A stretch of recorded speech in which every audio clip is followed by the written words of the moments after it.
Hi friends, இது இன்ஃபோர்நெட்டின் சமூக பார்வை.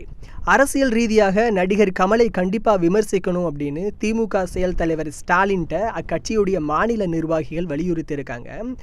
திமுக அதிமுகவுக்கு மாற்றாக தனிக்கட்சி துவங்க கமல் விரும்பினாரு. இதனால ஊழல் மதவாதம் ஆகிய இரண்டையும் எதிர்க்கும் சக்தியை தேசிய அளவில் உருவாக்கவும் கமல் திட்டமிட்டாரு. ஒருவேளை கமல் கட்சி துவங்கினதுக்கு பின்னாடி திமுகவோட இணைந்து செயல்படுவாரோ அப்படிங்கிற எதிர்பார்ப்பு திமுக மத்தியிலே எழுந்துச்சு. ஆனா இப்ப அந்த நிலைமை இல்லை. ஏன்னா தமிழ்நாட்டில் தானும் ஒரு முதல்வர் ஆகணும் அப்படிங்கிற நினைப்புல தான் கமல் கட்சி துவங்க இருக்காரு. ஸோ கமலை கண்டிப்பா திமுகவினர் கண்டிப்பா விமர்சிக்கணும், அவருடைய கருத்துக்களை எதிர்ப்பு தெரிவிக்கணும் அப்படிங்கிற திமுக செயல் தலைவர் மு.க. ஸ்டாலின்ட்ட மாநில நிர்வாகிகள் சொல்லியிருக்காங்க.